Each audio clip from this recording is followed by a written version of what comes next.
Evening जय जगन्नाथ सांग माने समस्ते केमती अच्छा भल अच्छा ना मु भी बहुत भल अच्छी खुशी रे अच्छी तो एबे राति हेलानी 11 o'clock 10:45 एमती किछि हेलानी आमे आसिलु ब्रह्मपुर जानचनी ठाकुराणी यात्रा चलची आउ आज हेला लास्ट माने 28 रे लास्ट थिला आमे 27 रे आस्तिलु तो आज लास्ट ये बुलिकी जिबु बोली आसिलु ସବୁ ଖାଇବା ପିଇବା ସବୁ ସାରି ସାୟନ को बाबा पाखे ଶୋଇକି ଆମେ ଆସିଲୁ ରାତି 11टाରେ ବି ଦେଖନ୍ତୁ କେତେ ଭିଡ ମାନେ କଣ କହିବି କିନ୍ତୁ ମଜା ହିଁ ସତରେ ଅଲଗା ଏ ଭିଡର ରାଉରକେଲାରେ ଯେମିତି ଆମର କଣ କହିଲେ ଦୁର୍ଗା ପୂଜା ଥାଏ ଆଉ ଦେଖନ୍ତୁ ଏଠି ମାନେ ଏବେ ତ ସବୁ ସରିଗଲାଣି ବଣ୍ଟା ବଣ୍ଟି କାହିଁକି 11ଟା ହେଲାଣି ଆଉ କଣ ଲୋକ ଖାଇବେ କି ଫିର ବି ମାନେ ପୁରା ଅନ୍ନ ଛତ୍ର ଭଳିଆ ଆଇସ୍କ୍ରିମ ଆଉ କେତେ କଣ ଖାଇବା ପାଇଁ ମିଳୁଥିଲା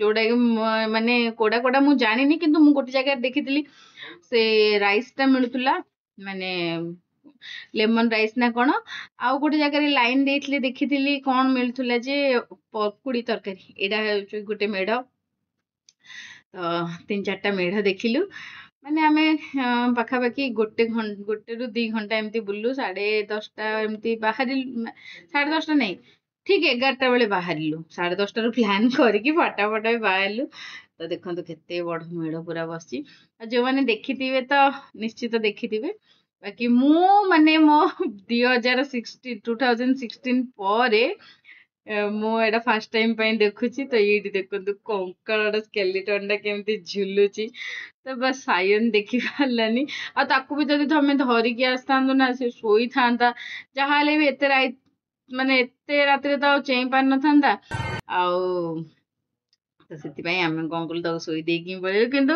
ଏମିତି ଦେଖିଲା ବେଳେ ଭାବୁଛୁ ଦେଖିଥିଲେ ପିଲାଟା କେତେ ଖୁସି ହେଇଥାନ୍ତା ଆଉ ମୁଁ ତ ଦେଖିଛି ଖାଲି ସବୁରା ରାସ୍ତା ସାରା ଆଇସ୍କ୍ରିମ ଚୋରି ଆଉ ଏଇଠି ଦେଖନ୍ତୁ ସବୁ ଭୂତ ଡାହାଣୀ ଚିଲୁଗୁଡ ମାନେ କେତେ ପ୍ରକାର ନା ସମସ୍ତେ ପୁରା ଗେଟଅପ୍ ନେଇଛନ୍ତି ପୁରା ବେଶ ପଡିଛନ୍ତି କଣ କହିବି ଆଉ ମତେ ଦେଖିକିରି ଅଲଗା ଗୋଟେ ଏକ୍ସପିରିଏନ୍ସ ଲାଗିଲା ପୁରା ଏଇଟା ମା କାଳୀଙ୍କର ରୂପ ତାଙ୍କୁ ମୁଁ ଯାଉଥିଲି ଦେଖିବା ପାଇଁ ବଟ ସେ ଆଗୁ ପଳେଇଲେ ଆଉ ଭଲସେ ସୁଟ କରିପାରିଲିନି ମାନେ ଲୋକମାନେ ବି ବହୁତ ହିଁ ଏନ୍ଜୟ କରୁଛନ୍ତି ଆଉ ବୁଲୁଛନ୍ତି ଯାତ୍ରା ଗହଳି ଇଏ କହିଲେ କି ଦେଖିଥିଲ ତମେ ଯାତ୍ରା ଗହଳି କଣ ମୁଁ କହିଲି ନାଇଁ ଦେଖିନଥିଲି ନା ଦେଖ ବ୍ରହ୍ମପୁରିଆ ଝିଅ ହେଇକି ଯାତ୍ରା ଗହଳି ଦେଖିନଥିଲ ନା ଏବେ ତମକୁ ଦେଖେଇଲି ଆମର ଚାଟ ଦେଖ ଆମର ଚଣା ଦେଖ ଆକ୍ଚୁଆଲିରେ ମାନେ ସତରେ ମୁଁ କେବେ ଦେଖିନଥିଲି ଆଉ ଦୁର୍ଗା ପୂଜାରେ ବି ଯୋଉ ରାଉରକେଲାରେ ଦେଖିଛି ବାସ୍ ଏମିତି ଯାଏ ମେଢ ଟିକେ ଟିକେ ବୁଲି ଦେଇକି ପଳେଇ ଆସେ ସେମିତି ମୁଁ ବେଶୀ ଗହଳିରେ ଏମିତି ଯିବା ପାଇଁ ମତେ ଡର ଲାଗେ ମୁଁ ଯାଏନି ଆଉ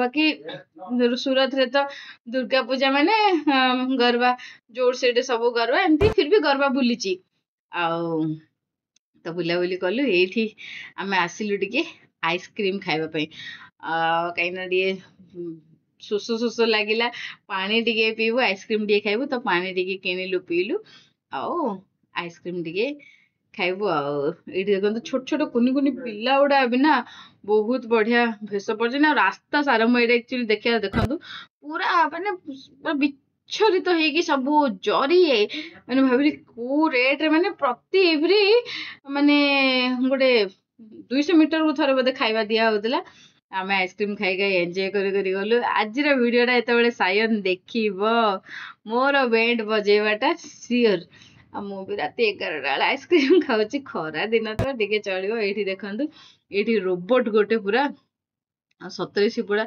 ରୋବଟ ଭଳିଆ ବି ହେଇଛି ଏଇଠି ଠାକୁରଙ୍କୁ ଦେଖନ୍ତୁ କଣ କଳା କୁଞ୍ଜ ଏମିତି କଣ ଥିଲେ ଠାକୁରଙ୍କ ନା ସେଇ ମେଢଟା ହେଇଥିଲା ଗୋଲ୍ଡେନ କଲର କୁ ବ୍ଲାକ୍ ପୁରା ବଢିଆ ଲାଗୁଥିଲା ମାନେ ଆମ ସିନା ଏମିତି ଫଟୋରେ କିନ୍ତୁ ଓରିଜିନାଲ ଏଇଠି ଇଏ ଗାନ୍ଧୀ ବାପୁ ହେଇଛନ୍ତି ଆଉ ତାପରେ ଆସିଗଲୁ ଟିକେ ମେଳା ବୁଲିବା ପାଇଁ ବୁଲି ଆଉ କଣ କରିବୁ ଟିକେ ମେଳା ତ ସେଇଠି ସ୍ୱାମୀ ଦେବା ତାଙ୍କର ସୁଟ କଲେ ତାଙ୍କୁ ବେଶୀ ପସନ୍ଦ ତ କୋଉଟା ମତେ ଦେଖାଉ କରିବି କହୁଥିଲେ କିନ୍ତୁ ପ୍ରାୟ ଯେତେଟା ବି ସେ ଦେଇଥିଲା 6ଟା ନା 5ଟା ନା 6ଟା ଗୁଳି ଦେଇଥିଲା ସେଇଥିରୁ ସିଏ ଲଗେଇଥିଲେ 5ଟା 6ଟା ନାଇଁ ବୋଧେ 2 ରାଉଣ୍ଡରେ କି ଗୋଟେ ମାରିଦେଲେ କଣ ଆଉ ମୁଁ ଏତେ ଡିଟେଲ ନେଇନି କିନ୍ତୁ ମୁଁ ନା 2ଟା ପୁରା ନିଶାନା ଲଗେଇଲି କିଛି ଲାଭ ହେଲାନି କିନ୍ତୁ ସିଏ 2ଟା ନା 3ଟା ପୁରା ପକ୍କା ନିଶାନା କରିକି ମାରିଛନ୍ତି ବେଲୁନ, କିନ୍ତୁ କିଛି ପ୍ରାଇସ୍ ନଥିଲା ସାଙ୍ଗମାନେ, ସେଥିପାଇଁ ମୋ ମନଟା ଦୁଃଖ ହେଲା।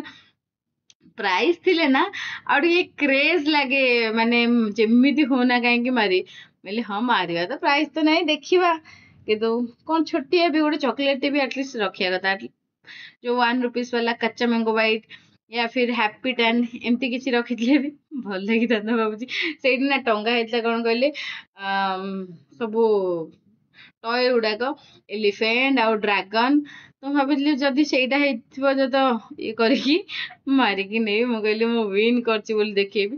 ତ ଇଏ କହିଛନ୍ତି ପ୍ରଥମେ ମାର, ତାପରେ ତମେ ବେଲୁନକୁ ପ୍ରଥମେ ସୁଟ୍ କର, ପଛରେ ପ୍ରାଇସ୍ କଥା ଭାଜିବ। ଏମିତି ଭାଜି ପକଉଛି ଭାବିବ। ତ ମୁଁ ଗନ୍ ଧରିବାର ମୂଳରୁ ଆସୁନି, ଆଉ ମୁଁ କ'ଣ କରିବି? ମୋ ଟ୍ରାଇପଡ଼୍ଟା ରଖିକି ପୁରା ନିଶାନା ଲଗେଇଲି। ଗୋଟେ ମୁଁ ନିଜେ ନିଶାନା ଲଗେଇଲି, ଆଉ ଗୋଟେ ହଜବେଣ୍ଡ ଶିଖେଇଲେ, କହିଲେ ସେମିତି ନାହିଁ, ଆଖି ଉପରେ ପୁରା ସେଇଟା ଗୋଟେ ଭି ଭଳିଆ ସେପ୍ ଥିବ, ତାକୁ ଧରିକି ନିଶାନା ଲଗେଇବ ଯଦି ହବ। କିନ୍ତୁ ହବ କ'ଣ? ମୋ ଦ୍ୱାରା ତ କିଛି ଗୋଟେ ବି ହେଲାନି। ମୁଁ ତାଙ୍କୁ ଦେଇଥିଲି, ମୁଁ କହିଲି ନିଅ, କାଳେ ତମେ ତମର ମାନେ ମାରିକି ବି ଖୁସି କର। ଗୋଟେ ହେଲାନି, ସେ ମତେ ଦେଖେଇଲେ ସେଇଟା ଗୋଟେ ହୋଲ୍ ଅଛି, ତା ହୋଲ୍କୁ ଆଉ ହୋଲ୍ ମ୍ୟାଚ୍ କରିବ, ମ୍ୟାଚ୍ କରିକି ଡିସ୍କାଉଣ୍ଟ କରିବ। ଆକ୍ଚୁଆଲି ସିଏ ଯେତିକି ଥିଲା ମାନେ 50-60% ପୁରା ନିଶାନା ଲଗେଇକି କରିଛନ୍ତି। ମୋର 0% ଫେଲ୍ ଏଥିରେ ସୁଟିଂ। ସେ ଯୋଉ ବୁଲ୍କି ଆଖ୍ ନା କ'ଣ ମୁଭିଟା ଗୋଟେ ଥିଲା, ତା କଥା ମୋର ମାନେ ତାପସୀ ବାନୁର, ତା କଥା ମୋର ମନେ ପଡୁଛି। ମୁଁ କହିଲି ଏଥିରେ ମୁଁ ପୁରା ଜିରୋ, ପୁରା ଜିରୋ। ସେଇଭଳିଆ ହଉ ଯାହା ନା କାହିଁକି ମେଳାରେ ବେଶୀ ବୁଲିନୁ କି କୌଣସି ଦୋଳିରେ ହେଲା ବସିନୁ। ପ୍ରଥମ କଥା ହେଲା ସାୟନ ଆସିନି, ମୋ ମନଟା ଜମା ବି ଭଲ ଲାଗୁନି। ତ ସିଏ କହୁଛନ୍ତି ଆରେ ଆସିନି ତ ସିଏ ଆସିବ, ତମେ ଆସୁଛ ସେଇଟାକୁ ଭାବ। ଯାହା ହେଲେ ବି ଶୋଇଛି ଯେତେବେଳେ ଭିଡ଼ିଓ ଦେଖିବ, ତାପରେ ସିଏ ଯୋଉ ଆମକୁ ଭାବିବ ନା ମତେ ନ ନେଇକି ଶୋଇ ଦେଇକି ପଳେଇଲେ, ସେ ପୁଣି ଆଉ କିଏ ନାହିଁ, ସେ ହଉଛି ସାୟନ। ଏମିତି ତ ସେ କୁଆଡେ ଆମ ବିନା ନା, ମାନେ ସେ ଭାବେନି କି ଆମେ ତାକୁ କୁଆଡେ ନ ନେଇକି ଯିବୁ ବୋଲି। ହଉ ଦେଖନ୍ତୁ ମେଳା ବି ଚାରିଆଡେ ଲାଗିଛି, ଆଉ ବେଶୀ ଲୋକ ଠାକୁରାଣୀ ଯାତ୍ରାରେ ବୁଲୁଛନ୍ତି, ମେଳାକୁ କମ୍ ଆସିଛନ୍ତି। ସେଇଟା ଗୋଟେ ସରିଲା, ଏବେ ଆସିଲେ ରିଙ୍ଗ ପକେଇବେ। ସେଇଥିରେ ବି ଗୋଟେ ବି ପଡ଼ିଲାନି। ଏଇଥିରେ କିନ୍ତୁ ଯାହା ବି ହଉନା କାହିଁକି ସାବୁନ ଗୋଟେ ଥିଲା, ମାନେ ସବୁ ଯାହା ସାବୁନ ଥିଲା, କିଏ କେମିତି ପକେଇ ପାରିବ। ବଟ୍ ସିଏ 5ଟା ରିଙ୍ଗ ଦେଇଥିଲେ, ସେଇଥିରୁ ସିଏ 3ଟା ପକେଇଲେ, ମୁଁ 2ଟା ପକେଇଲି, ତାଙ୍କର 3ଟା ପଡ଼ିଲାନି କି ମୋର ବି 2ଟା ପଡ଼ିଲାନି। ଏଇଟା ବି ପୁରା ମାନେ କ'ଣ 100 to 100 ବର୍ବାଦ। ଏଇଭଳିଆ ଏମିତି ହେଇ ପୁରା 1 o'clock ପର୍ଯ୍ୟନ୍ତ ଆମେ ବୁଲିଥିଲୁ। ବହୁତ ମଜା ଲାଗିଥିଲା। ଏଠି ଦେଖନ୍ତୁ ସିଏ ସରିଲା, ମୁଁ ଆସିଗଲି ପକେଇବା ପାଇଁ, ଗୋଟେ ହେଲେ ନାହିଁ। କିନ୍ତୁ ଲୋକମାନେ ପକଉଥାନ୍ତି ବଢିଆ, ଲକ୍ଷ୍ୟ କରିକି ପକେଇବାଟା ସେଇଟା ହଉଛି ଗୋଟେ ବଡ ଟ୍ୟାଲେଣ୍ଟ। ତ ଏଇଭଳିଆ ଆଉ ଠାକୁରାଣୀ ଯାତ୍ରା ବୁଲାବୁଲି ହେଲା। ବହୁତ ମାନେ କ'ଣ କହିବି, ଅଲଗା ପ୍ରକାର ଖୁସି ମୁଁ ଫିଲ୍ କରିପାରୁଛି। ଏଇଟା ଖାସ କରି ଭିଡିଓଟା ଦେଖିଲା ବେଳୁ ଆହୁରି ବଢିଆ ଲାଗୁଛି। ତ ଆଉ କିଏ ଠାକୁରାଣୀ ଯାତ୍ରା ଦେଖିଛନ୍ତି ବ୍ରହ୍ମପୁର, ଯୋଉମାନେ ଦେଖୁଥିବେ ଦେଖିଛନ୍ତି ମତେ କହିବେ। ଆଜି ତ ଆମେ ମନ୍ଦିର ଆଉ ମାନେ ଠାକୁରଙ୍କୁ ଆଉ ଦେଖିବାକୁ ଯାଇପାରୁନୁ, କାହିଁକି ନା ଚାଲି ଚାଲି ବୁଲିବାକୁ ପଡୁଛି। ତ ଆମେ ମେଳା ଦେଖିଲୁ, ଠାକୁରଙ୍କୁ ତ ଦେଖିଥିଲୁ, କିନ୍ତୁ ଆମେ ଠାକୁରଙ୍କ ମନ୍ଦିର ଯାଇଥିଲୁ। ସେଇଠି ମା ନଥିଲେ, ମାନେ ବାହାରେ ପୂଜା କରୁଥିଲେ, ଆଉ ମନ୍ଦିରରେ ଟିକେ ବୁଲିକି ଦେଖିଲୁ, ଭଲ ଲାଗିଲା। ଏଠି ଦେଖନ୍ତୁ କେତେ ସାରା ମେଢ ହେଇଛି। ମୁଁ ଭାବୁଛି ଆମେ ତ ବହୁତ ସାରା ମିସ୍ କରିଦେଇଛୁ। ୟା ପରେ ଗୋଟେ ଇନସିଡେଣ୍ଟ ହେଇଥିଲା, ଦେଖିବେ ସମସ୍ତେ କିନ୍ତୁ ଗଛ ଲଗାନ୍ତୁ, ପରିବେଶ ରକ୍ଷା କରନ୍ତୁ, ଏମିତି କିଛି। ତାପରେ ଆଉ ଏଇଠି ବି ଗହଳି, ଏଇଟା ଆଉ ଗୋଟେ ମେଢକୁ ପଳେଇ ଆସିଲୁ। ସେ ଯୋଉ ଭୂତ ଡାହାଣୀ ଚିଲୁଗୁଣି ଏମିତି ହେଇକି ହେଇଥାନ୍ତି ନା, ମୁଁ ତ ପୁରା ସେମାନଙ୍କୁ ଦେଖିକି ମାନେ ମତେ ଏତେ ଜୋର ଡର ଲାଗିଲା, କ'ଣ ଆଉ କହିବି। ବହୁତ ଜଣେ ତ ପୁରା ମୋ ଏମିତି ପାଖକୁ ଆସିଲା, ସେ ଡରିବା ପାଇଁ, ମୁଁ ଡରିଆରେ ବ୍ୟସ୍ତ, ସେ ଡରିଆରେ। ଏଇଟା ଦେଖନ୍ତୁ ସେ ଏମିତି ବୁଲୁଥିଲେ, ମତେ ତ ଏତେ ଜୋର ଲାଗିଲା, କାହାକୁ ଏଇଟା ଦେଖିକି ଡର ଲାଗିଲା ମତେ କହିବେ।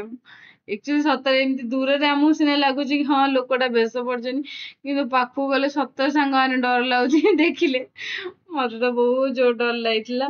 ତ ପରେ ଏଇଟା ପରେ ହିଁ ମୁଁ କହିଥିଲି ନାଇଁ ଚାଲ ପଳେଇବା। ତ ଆସିକି ଏଇଠି ଠାକୁରଙ୍କ ପାଖରେ ଟିକେ ମନ୍ଦିର ଟିକେ ଦର୍ଶନ କରିଥିଲୁ। ଆଉ ବାସ୍ ଏତିକି ସର୍ଟ ଭିଡିଓଟା। भिडियोटा केमती लगिला मते कमेंट रे कहबे आ ठाकुराणी यात्रा भिडियोटा तो देखिले आ बाकी जो माने देखी ना नेक्स्ट ईयर ना पुणी 2 वर्ष पर सांग माने आमर ब्रह्मपुर प्रति 2 वर्ष को थरे ठाकुराणी यात्रा हुए तो ए वर्ष सरला पुणी आते 2 वर्ष पर चलते आज ब्लॉग को भी ये एंड करुच्ची पुणी मिसिबा नेक्स्ट ब्लॉग रे बाय बाय वीडियो भल लगे निहाती भाव लाइक शेयर सब्सक्राइब करेंगे।